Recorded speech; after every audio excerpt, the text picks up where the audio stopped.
These newspaper article readings are not for the faint-hearted or the squeamish. If you're at all sensitive, I might suggest these aren't for you.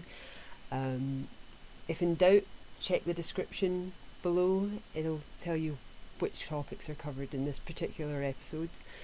There's both human and animal suicides, and you heard that right. There's also horrific descriptions of injuries, as well as the deaths of youngsters. So don't do it to yourself if you're prone to nightmares, is all I'll say right now. Not all the articles are horrible.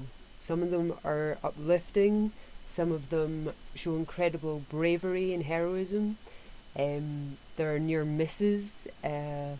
So these were picked as showing life prior to health and safety, as well as for the crazy and curious details some contain with other miscellaneous happenings that kind of struck me enough to post the articles to Twitter, despite not having too much relevance to Scotland necessarily.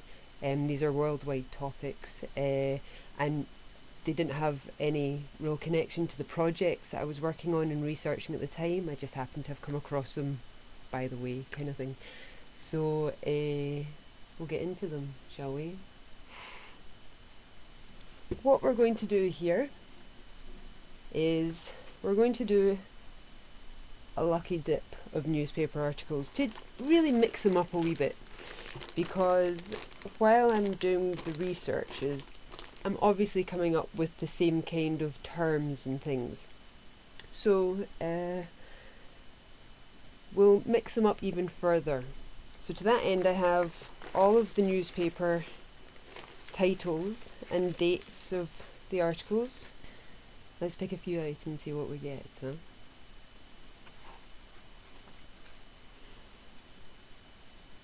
we have the Southern Reporter for the 8th of September 1904.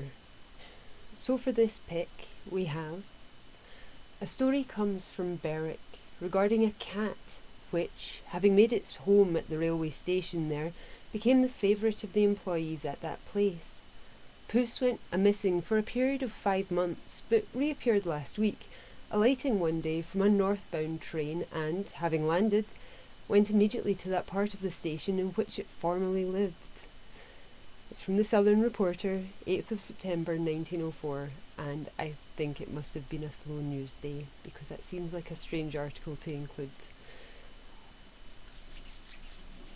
Let's see what we have next.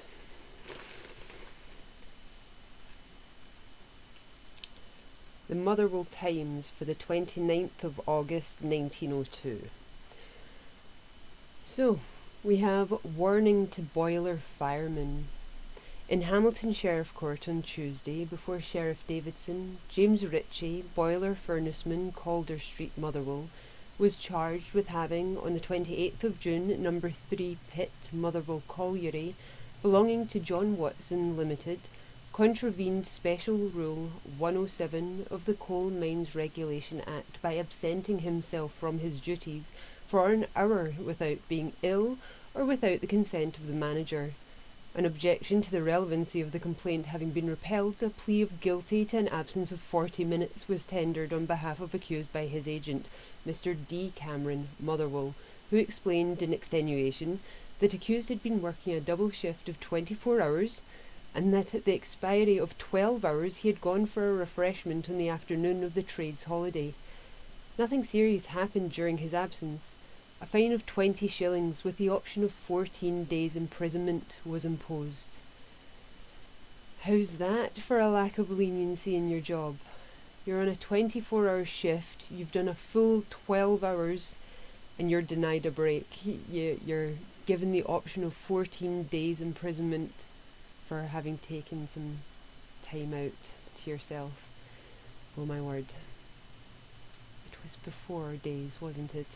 So that was from the Motherwell Times for the 29th of August 1902. Next we have the Fife Free Press in Kirkcaldy Guardian for the 13th of May 1905. This article's a longer one, so we'll finish with it. We have an awful disaster, express train wrecked, explosion like an earthquake, from Harrisburg Thursday. A score of persons were killed and some 70 injured by the wreck on the Pennsylvania line near this town of the westward-bound Cleveland and Cincinnati Express at an early hour this morning. The accident was caused by the express dashing into an eastward-bound freight train which had gone off the rails, exploding by the collision with a car filled with dynamite. Passengers and trainmen alike were pinned helplessly beneath the debris, and some were completely incinerated. Identification is possible in the case of only a few of those who perished. Women and children suffered greatly, and many of those who escaped were subsequently found almost naked. The primary cause of the catastrophe was a westbound shifting engine, which the engineer of the eastbound freight train discovered was approaching upon his line. He applied the air brake suddenly, and this caused the middle part of the freight train to buckle, throwing several cars on the westbound passenger line. A moment later, one of the fastest night trains on the Pennsylvania system crashed into the wrecked wagons. The boilers of the passenger locomotive exploded, and in a few minutes the train was in flames. The fire soon reached the dynamite car, which blew up with a deafening roar. The earth trembled as though a terrific earthquake was in progress. The entire wreck then burst into a mass of flames. Attempts to render assistance were for some time hindered by the continuous explosion of separate boxes of dynamite which had not been ignited by the first explosion, so that it was impossible to approach the burning wreckage. The agonizing shrieks of the dying soon ceased as the flames enveloped the imprisoned victims. When daylight appeared, a crowd of 5,000 persons assembled on the gruesome scene. The splintered and smouldering cars and masses of twisted iron were piled up in the 4 tracks, and an enormous amount of wreckage was scattered on the marshland between the railway embankment and the river. Thousands of labourers set to work, and by strenuous efforts succeeded in clearing the 2 freight tracks. Of the passenger tracks, several hundred feet had been blown away, and it therefore became necessary to use the freight lines, thus blocking all the freight trains on 8 miles of the main line to the east of the point at which the accident occurred. Meanwhile, dozens of boatmen were employed in dragging the river for bodies. The sound of the explosion was heard for many miles around and created a panic. Many persons who were asleep jumped out of bed and fled into the streets under the impression that an earthquake had occurred. A passenger named Jordan, who rescued a dozen persons from the burning wreckage, says he owes his own life to the fact that he was unable to secure a lower berth in the sleeping car and sat up all night. He was dozing when there was a terrific crash, and he was thrown over as the car turned a complete somersault. Crawling over a number of prostrate bodies, he reached the door of the car, which fortunately was open. He then went to the rescue of his fellow passengers until he was driven back by the heat, which was suffocating. He distributed the contents of a large suitcase among a number of half-naked women who were shivering with cold, and some men who had nothing with which to clothe themselves. Another passenger states that several seconds elapsed between the collision and the great explosion. 2 women screamed, "Save me!" and just then another crash followed, driving in the floor of the car. The loose curtains of the sleeping berths everywhere impeded the efforts of the imprisoned passengers to escape from the car. He did not know how he reached the ground. It was neither through a door nor by a window. He just found himself on the track. The firemen arrived on the scene soon after the alarm was given, but it was impossible for them to get closer to the wreck than 300 yards till the explosions ceased. The intense heat interfered with the work of rescue, but the boldest were forced to retire with their hair singed, their faces blistered, and their clothing on fire.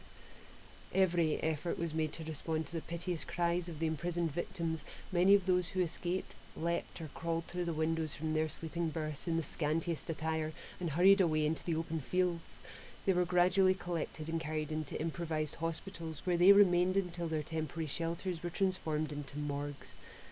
Many families residing in small houses nearby rushed out in their night attire or with blankets hastily thrown around them.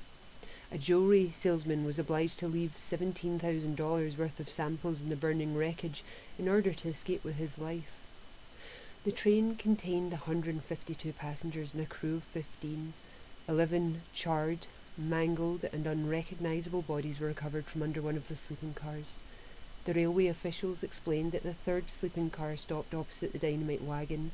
The first comparatively slight explosions were due to the express running over several sticks of dynamite which had fallen out of the derailed freight train. When the express smashed the freight car, it exploded the whole of the dynamite with the terrible consequences described. Most of the passengers on board the wrecked express were well-to-do people.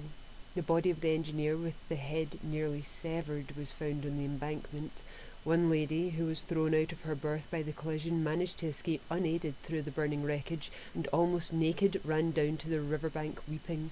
She was subsequently found suffering greatly from cold and shock. She was wrapped in a blanket and taken to a hotel. Another young lady reached a shanty close by with nothing except the shreds of her nightdress. The wife of a working man in the shanty gave her some clothing and sent her to Harrisburg. Of 13 bodies recovered, less than half are recognisable.